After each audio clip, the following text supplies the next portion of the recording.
Bike নিয়ে ঘুরতে বের হয়ে যাত্রীবাহী বাসের ধাক্কায় শান্ত সাহা ও তৌফিক হোসেন নামে চট্টগ্রাম প্রকৌশল ও প্রযুক্তি বিশ্ববিদ্যালয়ে চুয়েট এর দুই শিক্ষার্থী নিহত হয়েছেন।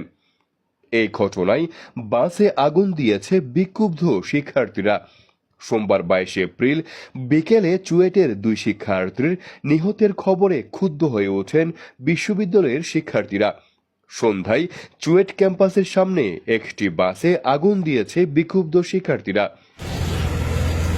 যখন স্টার্টিংয়ে বসে ওরা মনে করে যে সিএনজি, মোটরসাইকেল এবং ছোট ছোট যে পরিবহনগুলো আছে এগুলো ওরা গাড়ি মনে করে না। কয়েকটি বেপরোয়া পরিবহন বন্ধ সহ বিভিন্ন দাবিতে চট্টগ্রাম কাপ্তাই সড়ক অবরোধ করে রাখে শিক্ষার্থীরা।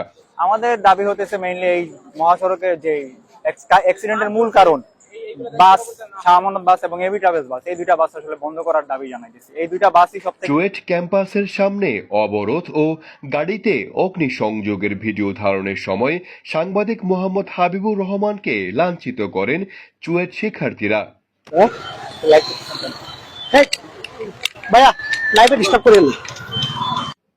চালকের বেপরোয়া গতির মানসিকতার কারণে দুর্ঘটনা বলে অভিযোগ শিক্ষার্থীদের। এর আগে বিকাল 3:30টার দিকে চট্টগ্রাম কাপ্তাই সড়কের সেলিনা কাদের চৌধুরী কলেজ সংলগ্ন এলাকায় মোটরসাইকেলের বেপরোয়া গতির বাসের ধাক্কায় চুয়েটের দুই শিক্ষার্থী নিহত হন। এই দুর্ঘটনায় আরও এক শিক্ষার্থী আশঙ্কাজনক অবস্থায় হাসপাতালে চিকিৎসাধীন রয়েছে।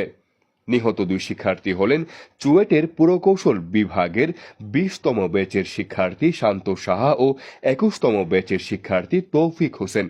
শান্ত সাহা নরসিংদী সদরের 4 নম্বর ওয়ার্ডের কাজল সাহার ছেলে, আর তৌফিক নোয়াখালীর সুধারামের নিউ কলেজ রোড 2 নম্বর ওয়ার্ডের মোহাম্মদ দেলোয়ার হোসেনের ছেলে।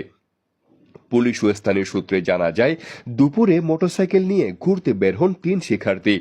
আনুমানিক বিকাল 3:30টায় চট্টগ্রামের রাঙ্গুনিয়া নগরে মোটরসাইকেলের সঙ্গে শাহ আমানত পরিবহনের একটি বাসের সঙ্গে ধাক্কা লেগে 3 শিক্ষার্থী ছিটকে পড়েন।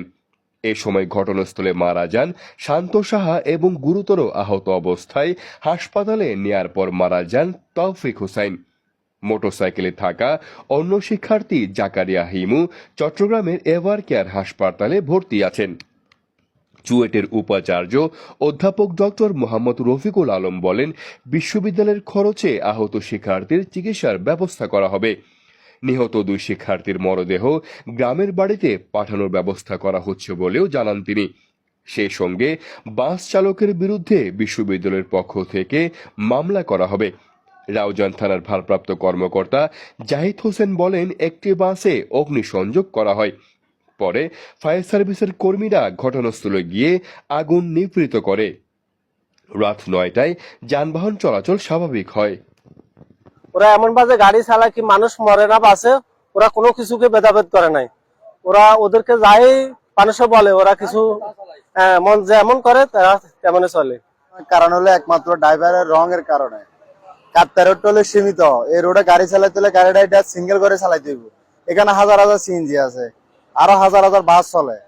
তাহলে বাস যখন রাস্তা যখন ছোট, গাড়িটা নিয়ন্ত্রণে চালাইতে হবে না।